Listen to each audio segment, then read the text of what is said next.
사무엘하의 마지막 부분인 22장은 다윗의 찬송입니다. 지난번에 1절 표제문을 중심하여 보았는데요. 오늘은 그 이어서 생각하도록 하겠습니다.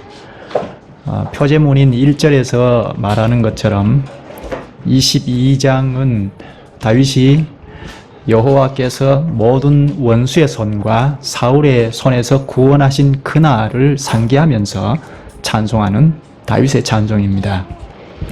그 다음 오늘 2절부터 볼 텐데 2절에서 4절을 보면 다윗이 구원자이신 하나님에 대하여 10가지 비유를 들어서 찬송을 합니다. 2절 3절을 볼까요? 이르되 여호와는 나의 반석이시오 나의 요새시오 나를 위하여 나를 건지시는 자시오 내가 피할 나의 반석의 하나님이시오 나의 방패시오 나의 구원의 뿌리시오 나의 높은 망대시오 그에게 피할 나의 피난처시오 나의 구원자시라 나를 폭력에서 구원하셨도다. 이렇게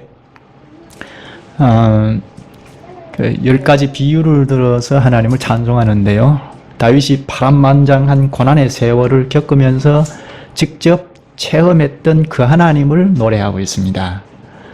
직접 체험했던 하나님을 그때그때 적절한 비유를 들어서 경험했던 것을 비유를 들어서 찬송하는 내용입니다.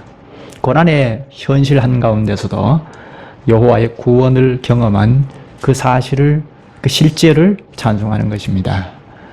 아주 구체적이고 실제적인 것을 찬송하는 것입니다.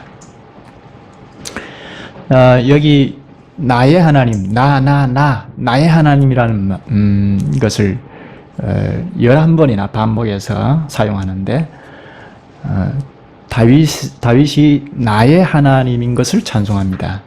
물론 하나님은 다윗 개인만의 하나님이 아니죠.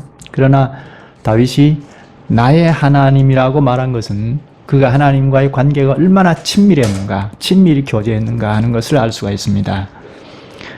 이런 고백은 참 성도들의 고백이죠. 오늘 우리의 고백이기도 하죠. 하나님을 믿되 우리의 하나님으로 고백할 필요도 있지만 특히 우리나라 교회적 상황에서는 개인주의 신앙이 팽배하니까 우리의 하나님으로 고백하는 것이 아주 중요합니다. 그러나 우리의 하나님도 결국 나의 하나님을 고백하는 데서부터 시작을 하지 않습니까? 나를 구원해 주신 하나님을 확신하는 데서 시작을 하죠. 나의 하나님, 나의 구원자로 고백하는 이 행위가 우리의 신앙의 기본이고 기초입니다. 그리스도를 나의 구주로 믿은 결과 때문이죠. 물론 그리스도는 그분을 믿는 모든 자의 하나님이십니다. 구주이십니다. 그러나 그 모든 사람들도 그리스도와 1대1의 개인적인 관계에서 인격적인 관계 속에서 그분을 자기의 하나님, 자기의 구주로 고백하는 데서부터 신앙의 기초가 세워지죠. 그러니까 하나님을 나의 하나님으로 명료하게 고백하고 확신하는 데서부터 시작을 합니다. 그런 자들이 연합하여 우리의 하나님으로 고백하는 겁니다. 이 세상 앞에 초라하고 약한 우리가 이 세상을 두려워하지 않고 헤쳐나갈 수 있는 것은 바로 하나님을 나의 하나님으로 고백하고 믿기 때문입니다.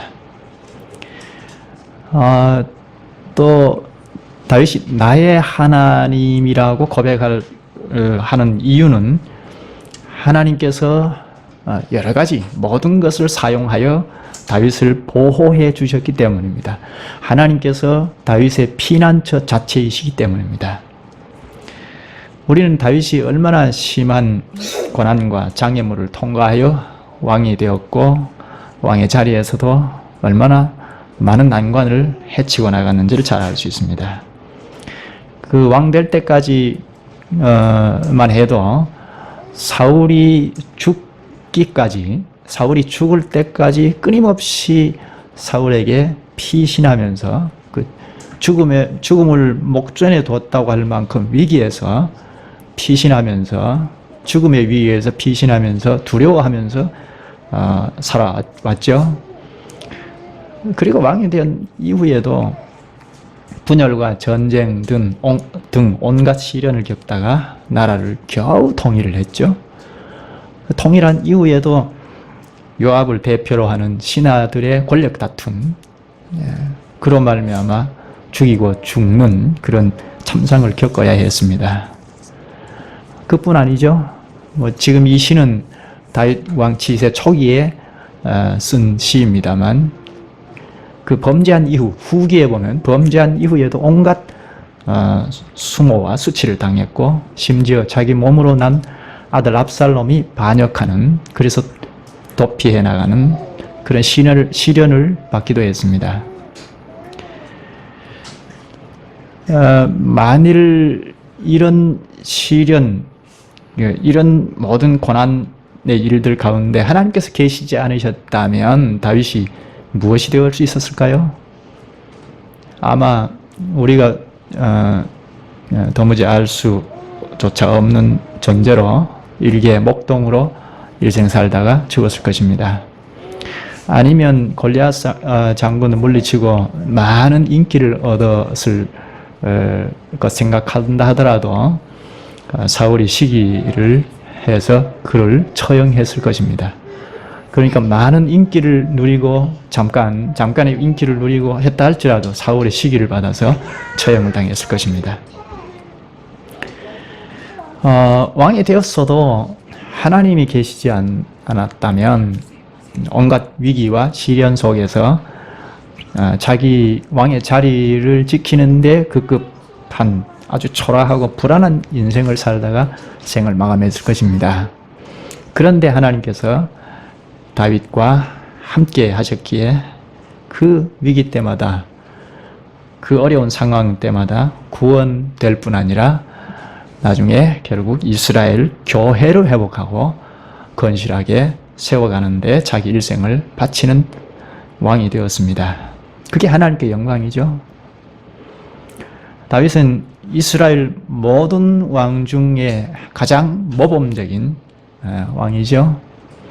그 열왕의 역사를 보면 다윗과 같이 어땠다, 다윗과 같이 않았더라, 이렇게 다윗을 모범으로 해서 이야기를 하지 않습니까? 이만큼 왕 중에 가장 모범적인 왕이었고, 모든 것이 부족함이 없는 풍족한 생활을 했고, 성경 전체를 통틀어서 우리 앞에 가장 든든히 서 있는 믿음의 용사였습니다. 이렇게 아주 건실하게 살아갈 수 있었던 것은 하나님이 그의 반석이 되셨기 때문입니다. 그가 모든 위기와 환난을 겪으면서도 안전할 수 있었던 것은 하나님이 그의 요새와 피할 바위, 방패, 망대이셨기 때문입니다. 하나님께서 그 모든 환난 가운데서 다윗을 건지셨고 안전하고 완전하게 보호하셨습니다. 그 다윗만이겠습니까? 성경에 보면 여러 믿음의 선진들이 일생 그 배후에 보면 하나님께서 항상 계신 것을 우리가 알 수 있습니다. 믿음의 선진들, 그들에게 하나님께서 계시지 않으셨다면 어땠을까요? 하나님과 함께 하셨기 때문에 그 당대에 하나님의 수족이 되어서 그런 노릇을 하게 되었고, 그래서 믿음의 사람이 된 거죠. 그래서 그들은 언제든지 하나님과 함께 하셨기 때문에, 하나님이 함께 하셨기 때문에 하나님을 의지하는 여생을 살았습니다. 오늘 우리와 늘 함께 하시는 하나님께 의지해야 하죠. 귀인들을 의지하지 말며 도울 힘이 없는 인생도 의지하지 말지니 시편 146편 3절에 말합니다. 끝까지 하나님을 의지하고 선진들의 신앙을 잘 이어받아서 이곳에서 우리도 하나님의 그런 노릇을 할 수 있어야 하겠습니다. 그러다가 영광에 들어가면 이미 선진들이 기다리고 있는 그곳에, 영광의 나라에 들어가면 선진들과 함께 하나님을 합창하게 되죠. 그때는 진정한 합창이 될 것입니다. 그리고 4절에는 다윗이 주께 부르짖었더니 원수들에게서 구원해 주셨다고 찬송합니다. 내가 찬송받으실 여호와께 아뢰리니 부르짖었더니 내 원수들에게서 구원을 받으리로다. 구원해 주셨다 합니다. 원수들 손에서 어떻게 할 방법이 없는데, 그래서 오직 위로 주님만 바라고 호소했더니 주님께서 원수들 손에서 구원해 주셨다고 찬송합니다. 다윗은 이렇게 진퇴양난의 상황에서도 오직 위로 주님만 바라고 기도한 사람입니다. 보통 사람들이 어려운 상황이 닥치면 그저 자포자기하거나 하지 않습니까? 아니면 자기 힘으로 그냥 안간힘을 쓰고 해결해 보려고 하고 하지 않습니까? 그러나 다윗은 그런 때에도 기도했습니다. 사망의 음침한 꼴짜기 같은 깊은 웅덩이에 빠졌을 때도 위로 하나님을 바라고 호소했습니다. 성도에게 기도가 필수이죠. 세상에 이 세상은 환난의 세상이기 때문에 우리는 주님께 기도하지 않을 수 없습니다. 그리고 5절 6절을 한번 보죠. 사망의 물결이 나를 애우고 불의의 창수가 나를 두렵게 하였으며 수월의 줄이 나를 두르고 사망의 올무가 내게 이르렀도다. 여기 다윗이 직접 겪은 고난을 사망의 물결이 나를 애워쌌다고 하죠. 또 불의의 창수가 나를 두렵게 했다고 하고, 이것은 파멸의 파도가 자신을 덮쳤다는 거죠. 또 수월의 줄이 나를 둘렀다. 동여 묶었다 하는 것인데요. 또 사망의 올무가, 즉 죽음의 덫이 자기에게 이르렀다. 그렇게 고백합니다. 이렇게 여러 가지 비유를 들어서 자기가 겪었던 고난이 얼마나 무시무시했는지를 표현합니다. 한마디로 표현하면 죽음의 위기였다는 것입니다. 다윗이 이렇게 큰 고난에 직면했던, 고난 속에 빠져 있었던 이유가 무엇입니까? 다윗이 죄가 많아서 그랬습니까? 이때 시는 왕의 초기 치세 때이니까, 다윗 왕의 초기 정치 시대이니까, 승승장구했던 때 아닙니까? 범죄는 후기 때이니까. 그러면 다윗이 범죄했기 때문에 이렇게 고난에 빠졌다 볼 수 없죠? 오히려 그는 하나님을 굳게 믿어왔기 때문에 환난을 당했습니다. 그리스도 안에서 경건하게 살고자 하는 자는 핍박을 받으리라 했습니다. 사울 왕 앞에서도 얼마든지 그 죽음에서 모면할 뿐 아니라 사울 왕을 처리할 기회가 많이 있었지 않습니까? 그때는 사울에게 쫓기를, 그때는 다윗이 왕이 될 수 있는 상황들이 다 만들어져 있었죠. 그리고 사울 왕을 죽일 수 있는 기회가 여러 차례 있었지 않습니까? 우리가 잘 아는 엔게디 황무지에서만 생각하더라도 간단하게 사울을 죽일 수 있었지 않습니까? 그 다윗을 지지했던 신하들은 이때 하나님께서 우리에게 사울을 제거하도록 기회를 주신 거 아니냐 했을 때도 다윗은 여호와의 기름 부음 받은 자를 사람이 해칠 수 없다 하고 뒤로 물러서서 옷자락만 살짝 베지 않았습니까? 그런 기회가 있었죠. 또 그와 똑같은 상황인데, 비슷한 상황인데 십광야에서도 사울을 죽일 절호의 기회가 있었습니다. 아비새 같은 신하는 바로 이 자리에서 하나님께서 우리에게 사울을 죽일 기회를 주셨다, 처리하자 했을 때도 다윗은 여호와의 기름 부음 받은 자를 사람이 해칠 수 없다 하고 뒤로 물러서서 창과 물병만 살짝 가지고 나왔죠. 이런 그 상황들이 다 다윗이 왕으로 올라 앉을 수 있는 상황이 다 만들어졌지만 다윗은 위로 하나님을 바라고 하나님의 뜻을 기다리고 있었던 것입니다. 그것 때문에 아주 쉽게 세상을 살 수 있었던 상황인데도 그렇지 않고 고난을 받았던 거죠. 그러니까 다윗은 하나님만 믿고 의지하고 바랐기 때문에 쉽게 살아갈 수 있는 방법을 다 포기하게 되고 어려운 환난 가운데 빠지게 된 것입니다. 이처럼 하나님을 바르게 섬기고 하나님 뜻대로 살고자 하는 자에게는 반드시 고난이 있다는 것입니다. 경건하게 살고자 하는 의인을 이 세상은 그냥 두지 않기 때문입니다. 이 세상을 휘어잡고 있는 마귀의 세력들은 하나님을 굳게 믿고 살고자 하면 하는 자들을 끊임없이 여러 가지 장애 요소, 박해를, 고난을 준다는 것입니다. 경건하게 살고자 했던 대표적인 인물이 그리스도이지 않습니까? 그리스도는 영광의 나라를 두고 이 죄악 세상에 내려오셨고, 그리고 그 세상의 그 인류의 그 죄 많은 인간들에게 온갖 박해와 조롱을 받았지 않습니까? 그리고 아주 죄질이 나쁘고 고약한 당시에 그 십자가 형틀을 짊어지고 죽으셨습니다. 사도들도 예수님의 이런 삶을 이어받아서 가정고초를 다 당했죠. 그리스도의 복음을 위하여, 그리스도를 위하여 큰 고난을 참고 견뎌야만 했습니다. 고린도 후서 11장 23절부터 보면 바울 사도가 당한 고난을 쭉 기록을 하는데 한번 찾아보죠. 얼른 한번 찾아보겠습니다. 고린도 후서 11장 23절부터 이때 바울이 직접 고백한 것인데, 바울이 사도가 아니라고 그 공격했던 자들, 그리고 그들과 함께 합세했던 고린도 교인들, 이런 고린도 교인들과 그 사도가 아니라고 공격했던 적대자들, 이들 앞에서 지금 이들을 대상으로 하고 지금 고백하는 내용인데 23절부터 읽죠.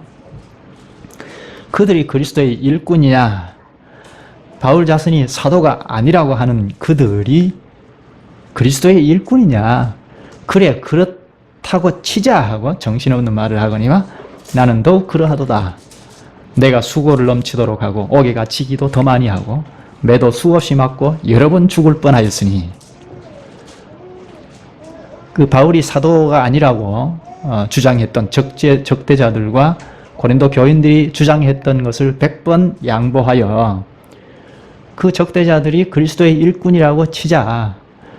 그러나 바울 자신은 더욱 확실하고 뛰어난 사도임을 고난받은 것을 가지고 말합니다. 바울 자신의 고난이 무엇인지를 자랑 삼아 구체적으로 말합니다. 24절부터 쭉 보면 유대인들에게 40에서 하나 감한 매를 5번 맞았으며 3번 태장으로 맞고 1번 돌로 맞고 3번 파선하고 일주야를 깊은 바다에서 지냈으며 여러 번 여행하면서 강의 위험과 강도의 위험과 동족의 위험과 이방인의 위험과 시내의 위험과 광야의 위험과 바다의 위험과 거짓 형제 중에 위험을 당하고 또 수고하고 애쓰며 여러 번 자지 못하고 줄이며 목마르고 여러 번 굶고 헐벗었노라. 누가 나와 같은 고난을 받았느냐 하면서 자기가 받은 고난을 자랑 삼아 이야기합니다. 이 사도의 고백은 오늘 그리스도 안에서 살아가는 성도들 모두의 고백이어야 하죠. 우리는 하나님께 속했기 때문에,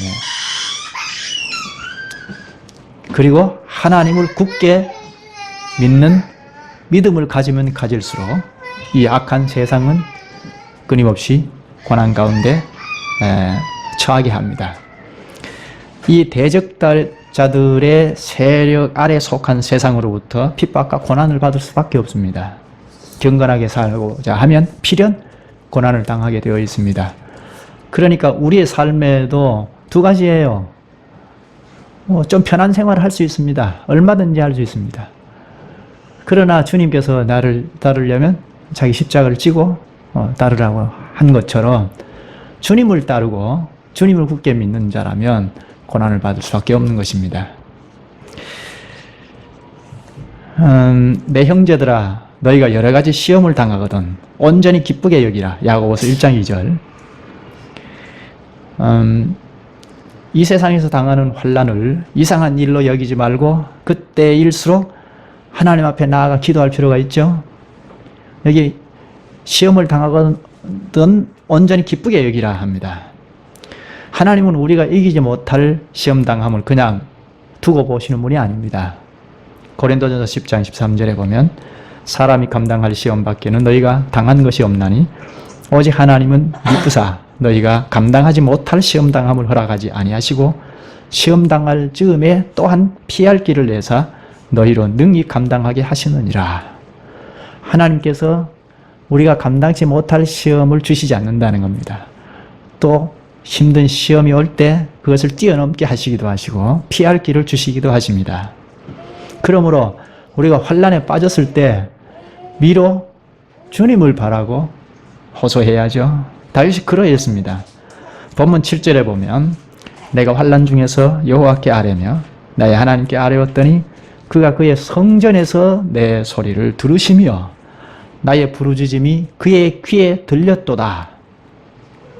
다윗이 무수히 많은 환난, 고난을 겪어왔지 않습니까? 그러나 그는 그 순간순간 어려움 앞에 굴복하거나 그 순간순간 어려움 앞에 그냥 굴복하고 좌절하거나 그렇게 하지 않고 오직 하나님을 향하여 호소했습니다. 어려움 한가운데 빠져 있을 때도 그는 하나님 앞에 나아가 기도와 찬송을 쉬지 않았습니다. 오늘 본문의 시도 그렇지만 시편에 보면 다윗이 여러 시편을 썼는데 대부분의 시가 아주 행복하고 좋을 때 지은 시가 아니고 환난을 당할 때 고난의 한가운데 빠져 있을 때 하나님을 향하여 기도했던 내용들이 대부분입니다. 신실한 성도는 환난과 시련 중에도 하나님을 찬양한다는 것입니다. 우리가 잘 아는 대표로 욥을 보면 하루아침에 재산과 자녀와 아내를 잃어버린 혹독한 시련 가운데 빠졌습니다. 그런 상황 속에서도 그는 이렇게 고백합니다. 내가 모태에서 알몸으로 나와 싸운즉 또한 알몸이 그리로 돌아가올지라 주신 이도 여호와시오 거두신 이도 여호와시오니 여호와의 이름이 찬송을 받을 지니이다. 욥은 모든 것을 잃어버리고 병까지 얻은 그 자리에서 하나님을 찬송합니다. 신약에 넘어와서 바울도 그랬죠. 제2차 전도 여행 때 그 빌립보 지역에 들어가서 전도를 하다가 그 여인을 고쳐준 일이 있는데요. 그 여인을 고쳐줬다는 이유로 매를 맞고 옥에 갇혀버렸습니다. 얼마나 억울하고 딱한 일입니까? 그런 중에도 누굴 원망하거나 낙담하지 않았습니다. 도리어 그 옥중에서 위로 하나님을 바라고 기도하고 찬송했습니다. 찬송을 하자 그 옥문이 활짝 열려버렸죠. 주님께서 옥문을 열어주셨습니다. 뿐만 아니라 그 옥중 관소의 마음의 문도 열어주셨습니다. 그렇게 주님께서 함께 하심으로 결국 빌립보에 교회가 서게 되었고 유럽에도 복음의 문이 열리게 되었죠. 이렇게 믿음의 선진들이 찬송할 수 있었던 까닭은 큰 고통 중에도 원망하지 않고 불평하지 않고 하나님을 찬송할 수 있었던 까닭은 무엇입니까? 찬송할 수 있었던 것은 하나님의 신실하심과 의로우심을 믿었기 때문입니다. 고난의 한가운데 퐁당 빠져 있어도 공의로우신 하나님, 신실하신 하나님은 그 현실을 헤아리시고 건져주실 것을 믿었던 것입니다. 환경에 얽매이지 않고 하나님을 노래할 때 의로우신 하나님의 손길이 그 모든 불의한 상황을 정의롭게 뒤바꿀 것이라는 믿음이 있었기 때문입니다. 오늘 우리도 이런 하나님을 믿는다면 시련이 올 때 좌절하지 않을 수 있죠. 우리는 주님만 굳게 믿고 가면 시련이 올 수밖에 없습니다. 견디기 힘든 아픔과 상처를 당하여 어떻게 해야 할지조차 모를 고통스러운 순간이 닥칠 수도 있습니다. 그러나 그 순간은 원망과 불평의 순간이 아니고 하나님을 찬송할 때입니다. 정녕 하나님은 공의로우신 분입니다. 주님을 믿고 굳게 의지하고 따르는 데서 오는 고난이 있다면 주님께서 그것을 다 헤아리시고 정의롭게 평정하실 것입니다. 기도도 마찬가지입니다. 참 성도의 기도는 땅에 떨어지지 않고 하나님에게 상달이 됩니다. 앞에서 읽은 7절을 다시 보면 본문 내가 환난 중에서 여호와께 아뢰며 잘 읽어올 필요가 있는데요. 내가 환난 중에서 여호와께 아뢰며 나의 하나님께 아뢰었더니 그가 그의 성전에서 내 소리를 들으시며 나의 부르짖음이 그의 귀에 들렸도다. 여기 환난 중에서 나의 하나님께 아뢰었더니 그 소리를 성전에서 들었다고 하죠. 성전에서 들으셨다고 합니다. 여기 성전은 하늘나라입니다. 하나님만 계시는 하늘나라인데 내 소리를 들으시며 나의 부르짖음이 그분의 귀에 들렸도다 합니다. 우리는 땅에 있습니다. 땅 환난의 한복판에서 주님께 기도해도 그 기도가 중간에서 걸리거나 장애 요소가 생겨서 하늘나라에 오르지 못하는 것이 없다는 것입니다. 거침없이 하늘나라에 계시는 하나님의 귀에까지 쨍쨍하게 들린다는 것입니다. 내 기도 소리가 땅에 있는 참 성도의 기도 소리가 아무런 거침이 없이 하나님께 들렸을 때에 8절에 보면 땅이 진동하고 떨며 하늘의 기초가 요동하고 흔들렸으니 합니다. 다윗의 기도 소리가 땅이 진동하고 흔들렸다고 합니다. 하늘의 기초가 요동하고 흔들렸다고 합니다. 하늘의 기초가 흔들리고 땅이 흔들렸다고 합니다. 참성도의 기도가 이렇게 위력이 있습니다. 여기 하늘은 하나님만 계시는, 사람이 도무지 가까이 할 수 없는 하나님이 계시는 장소이죠. 이스라엘 백성들 사고에는 도무지 사람이 이룰 수 없는 곳이라고 생각했던 겁니다. 그런 사고에서 지금 다윗이 이런 시를 지었거든요. 그리고 땅은 만물의 기반이 되는 견고하고 움직이지 않는 든든한 기초입니다. 그런데 다윗이 환난 가운데서 위에 계시는 하나님께 부르짖었더니 주님께서 그것을 들으셨고 주님이 들으시니까 하늘과 땅까지도 진동했다, 흔들렸다고 합니다. 땅이 진동하고 하늘의 기초가 요동케 되는 일은 사람이 어떻게 할 수 있습니까? 사람은 도무지 할 수 없는 일입니다. 그런데 참성도가 고난 중에 부르짖는 기도를 통하여 이런 일이 가능했다는 것입니다. 성경에 보면 하나님만이 하실 수 있는 일인데, 사람은 도무지 할 수 없는 일인데 참 성도를 통하여 사람이 할 수 없는 일이 이루어진 사건을 이야기합니다. 가령 모세, 우리가 잘 알죠? 모세 때 보면 애굽의 종노릇 하던 이스라엘 백성들을 구출하시기 위하여 10가지 재앙을 내리시고 애굽민들을 사정없이 치지 않았습니까?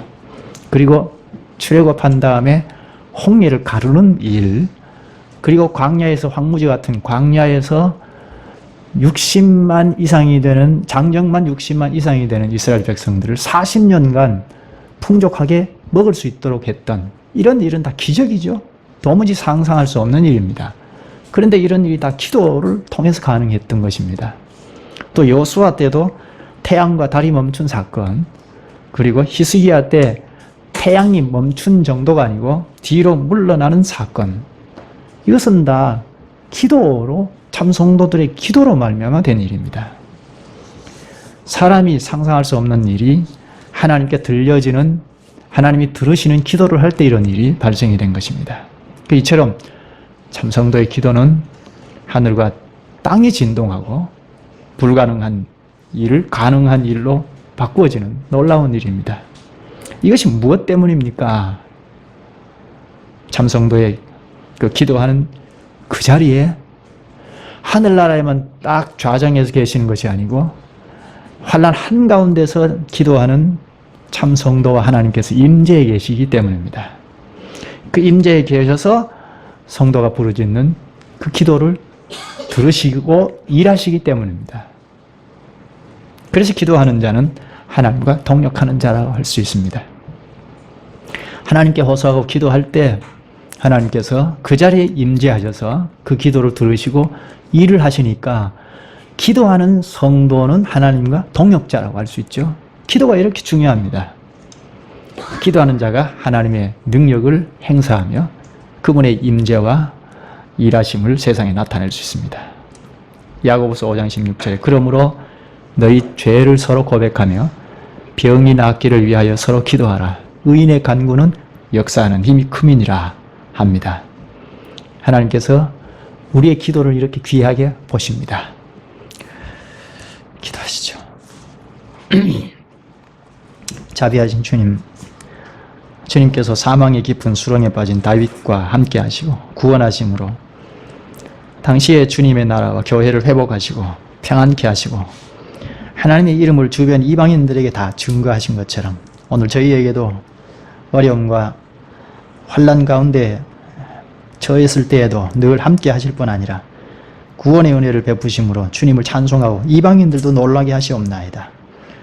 오늘 다윗의 그 고난과 죽음의 위험 앞에서도 항상 주께 호소하고 찬송하는 데까지 나아간 것을 주님께서 저희에게도 들려주셔서 오늘 저희도 어떤 고난 중에도 주님께 나아가 기도하고 주님의 구원을 바라고 주를 신뢰할 때 주께서 구원하시고 찬송케 하시는 것을 믿게 하시니 감사옵나이다. 사망의 깊은 수렁에 빠져 있을 때라도 저희는 주님을 바라고 기도하고 찬송할 수 있는 것은 주님이 그 어려운 환경 속에서도 저희와 함께 하시기 때문이옵나이다. 이렇게 주님을 언제나 바라고 찬송하는 독립자를 주님께서 쓰셔서 주님의 나라와 교회를 세워가시니 주님의 사역이 기이하고 놀랍사옵나이다. 예수님의 이름으로 기도하옵나이다. 아멘.